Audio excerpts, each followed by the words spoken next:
Si un homme dérobe un bœuf ou un agneau, et qu'il l'égorge ou le vende, il restituera 5 bœufs pour le bœuf et 4 agneaux pour l'agneau. Si le voleur est surpris dérobant avec effraction et qu'il soit frappé et meurt, on ne sera point coupable de meurtre envers lui. Mais si le soleil est levé, on sera coupable de meurtre envers lui. Il fera restitution. S'il n'a rien, il sera vendu pour son vol. Si ce qu'il a dérobé, bœuf, âne ou agneau, se trouve encore vivant entre ses mains, il fera une restitution au double. Si un homme fait du dégât dans un champ ou dans une vigne et qu'il laisse son bétail paître dans le champ d'autrui, il donnera en dédommagement le meilleur produit de son champ et de sa vigne.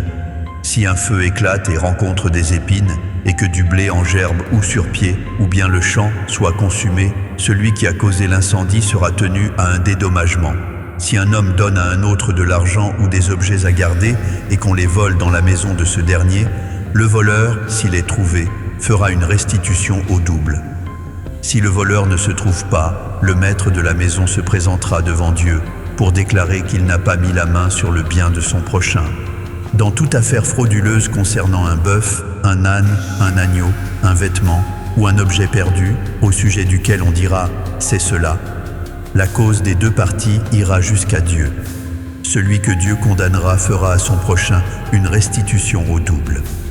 Si un homme donne à un autre un âne, un bœuf, un agneau ou un animal quelconque à garder et que l'animal meurt, se casse un membre ou soit enlevé sans que personne l'ait vu, le serment au nom de Yahweh interviendra entre les deux parties et celui qui a gardé l'animal déclarera qu'il n'a pas mis la main sur le bien de son prochain.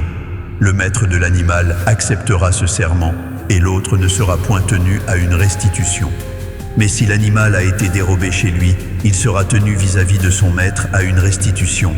Si l'animal a été déchiré, il le produira en témoignage et il ne sera point tenu à une restitution pour ce qui a été déchiré.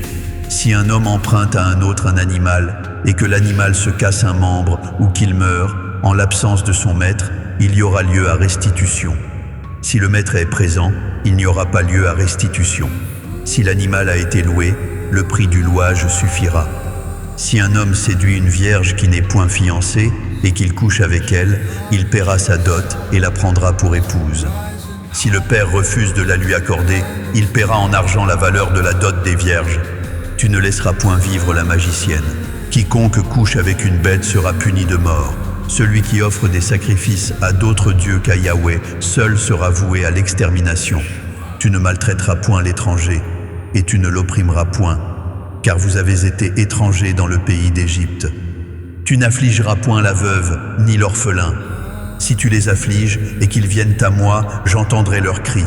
Ma colère s'enflammera, et je vous détruirai par l'épée. Vos épouses deviendront veuves et vos enfants orphelins. Si tu prêtes de l'argent à mon peuple, au pauvre qui est avec toi, tu ne seras point à son égard comme un créancier. Tu n'exigeras de lui point d'intérêt. Si tu prends en gage le vêtement de ton prochain, tu le lui rendras avant le coucher du soleil.